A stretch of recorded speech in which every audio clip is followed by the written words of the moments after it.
Hi everyone, welcome to the channel once again. In this video, we will understand about the data types. So, what are data types? Data types are type of keywords which is defined by the compiler to store some data. Now, suppose I am solving a real-time problem in which I want to save the age of the person. Age could 25, 35 or 55. Now in what type of, how do I save this 25, 35 age? There should be some placeholder in which I should save that data so that I can perform some operation. So for that I will declare integer variable and I'll save that data in that integer variable. Now what is that integer variable? This is a data type. What is that integer? Integer is a data type. Similar is a Boolean. Like suppose somebody asks, do you like pancakes? Now the response can be true, yes, I do like the pancakes, or false, no, I do not like the pancakes.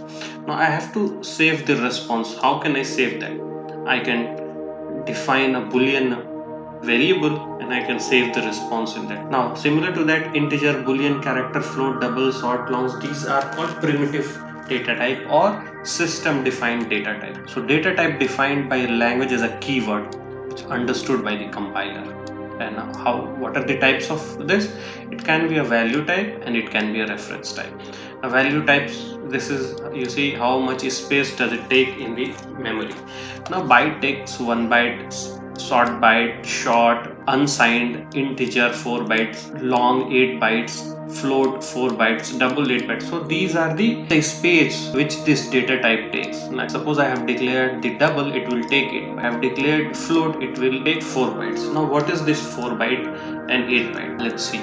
Now suppose I have declared this variable integer int x equal to 45. This x is a integer variable. Integer is a data type. I go and define integer x is equal to 45. What compiler does is compiler creates a memory space in which it names that memory space as x and put the value 45. Now in primitive data type where the variable is declared, the data is stored there itself. The space, the place address would be 1002 and x would be 45. Now at 1022 this 45 would be saved. Where the variable is declared, the data would be saved there itself. Now how do we check the size of the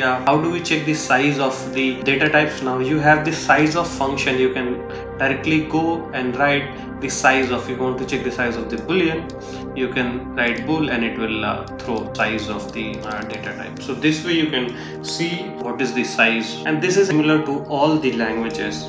You can check the size, how much data it is taking. Now the other type of data type is a reference type. What is this reference type? Reference type is the string or the object, any of the things you want to save, you have to save in reference type. And what is this reference type? Now suppose I have declared this variable string x is equal to testing. Now this variable x will be declared here, and testing, the data would not be saved here. Here only the address would be saved and the testing would be saved somewhere in the heap memory. So compiler will go allocate some memory in the heap, put the data in that heap and then capture the address of that and it will put here where the x is declared. So the data is at a different place and the variable declared has only the address point.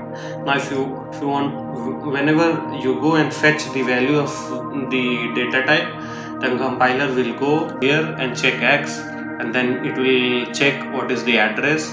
At this address it will go and will pull the data and then assign the value to the x. So this is the difference. In primitive data type, values is stored there itself, but in reference data type, value is at the heap memory and the address of that place is there at the place where the variable is declared.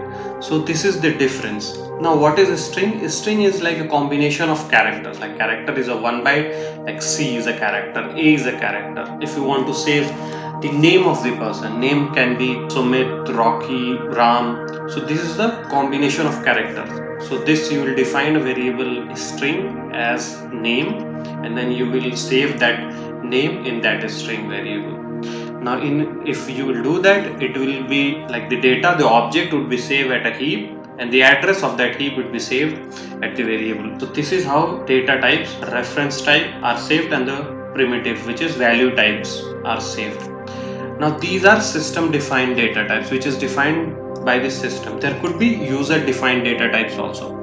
User defined data types would be like, there could be a classes, structure, enumerator, delegates. We'll cover this in the later part. So this can be a user defined data type. Now if suppose you have to save the information of an employee, now there could be a multiple information of an employee: his age, his sex, his date of birth, and his salary, and what are the actions which he performs in the office. So you will declare an entity. This is a complete entity. This person, employee, is a complete entity.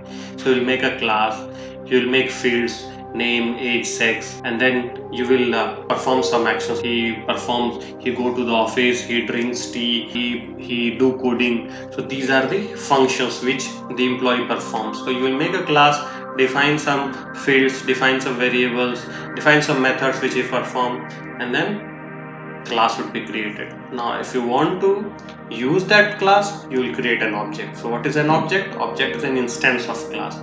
So this class is an entity, and if you want to use that, you will create one object of it, and then you can manipulate. We'll see it in later video, the data structures also. Thank you.